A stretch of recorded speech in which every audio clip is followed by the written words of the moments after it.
Aujourd'hui, à Expo.gros, on va parler de l'extension du jeu Scylla, donc celui-ci, l'extension qui se nomme Covenant Consules, je crois que c'est comme ça, qui se trouve dans l'History Box, qui a été faite en 2009.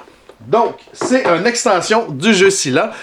Pour ce qui est des grandes lignes du jeu, il n'y a rien qui change. Donc, c'est le même nombre de joueurs, tout est identique, sauf une douzaine de cartes que vous allez pouvoir entrer en jeu.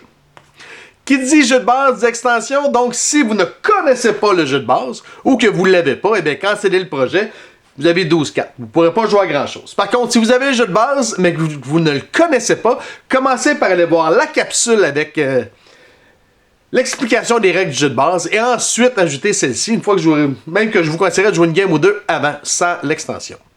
Donc, l'extension, qu'est-ce qu'elle contient? Eh bien, elle contient tout simplement 12 cartes que vous allez pouvoir ajouter au jeu. Premièrement, on va avoir des cartes de personnages, 2 nouveaux personnages qui vont rentrer en jeu. Vous allez rajouter ces personnages-là dans les sets qui sont déjà existants.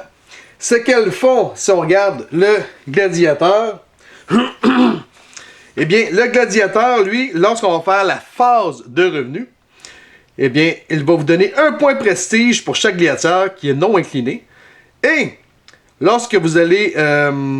elle va calculer comme étant un jeton loisir lors des crises. C'est bien, même s'il est incliné. Donc ça, c'est pour notre gladiateur. On a le personnage que l'on nomme le philosophe. Le philosophe, si bol, je départ. Le philosophe, lui, dans la phase de revenu, il va pouvoir se jumeler à une carte marchand ou à une autre carte. Ce qui va faire qu'il va doubler, comme on peut le voir ici, il va doubler les pouvoirs de la carte auquel il va se jumeler. Par contre, il ne peut pas jumeler un autre philosophe et il ne pourra pas jumeler, je ne me trompe pas, un esclave. C'est bien? Donc ça, c'est pour ce qui est du philosophe. Ensuite, on a 2 nouvelles cartes d'événements que vous allez pouvoir rajouter. Les cartes d'événements, la manière que ça va fonctionner, vous allez les ajouter aux autres. Et vous allez procéder comme d'habitude. Donc, vous n'avez pas de nouvelles cartes ou quoi que ce soit. Vous faites juste les ajouter à ceux déjà existants. Et finalement, on a une carte projet. Eh bien, elle, vous allez l'ajouter aux autres cartes projet. Et vous allez écarter 2 grands projets face visibles au lieu d'une lorsque vous allez faire la partie. C'est aussi simple que ça. C'est les seules différences qu'il y a pour ce qui est de l'extension que vous allez rentrer en jeu.